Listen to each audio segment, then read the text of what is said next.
What else is out, Mark? Okay, I'm going to describe a movie to you, and you tell me which movie I'm describing. A bunch of people go down a large hole. They lower themselves into a large pothole because they are enthusiastic potholers. Sadly, there's a rockfall, and they all get caught in the large hole. They realise that the only way out is to keep on going down. So they keep on going down, and the group dynamics all get very fractious. But then it turns out that living in the hole into which they have gone on down, there are strange mutated beasties that have been there for hundreds and hundreds of years, living underground, that start picking off the troop. Clearly... Sound of Music? No. Clearly it's The Descent, right? The fabulous British horror movie that was, I think, cost like £3.5 million to make, directed by Neil Marshall, which was really, really terrific, and I think is, one of the best British horror movies for a very long time. Excuse me, I'm just going to see if we can shut the window here at Trent Bridge, because, I like the odd bit of opera.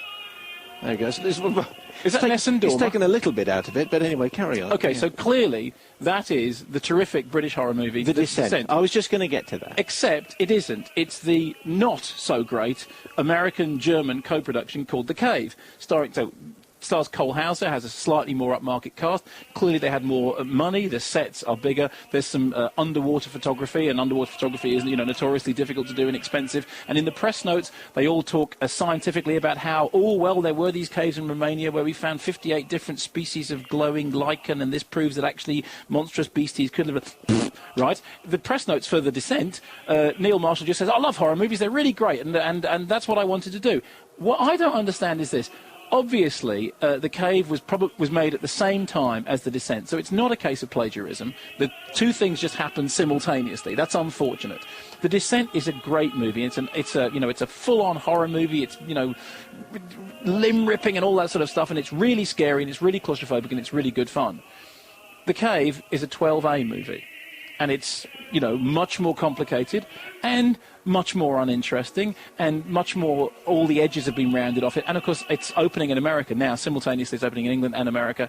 And my only concern about it is, I think The Descent is a film that everyone should see this year. I think there's a must-see film of the year. I think the same incidentally about Crash, but you should definitely go and see The Descent. But if you go and see The Cave, you can be put off the idea of going to see cave movies, because The Cave is like, fine, monsters, underwater photography, interesting lighting, blah, blah, blah, blah, blah.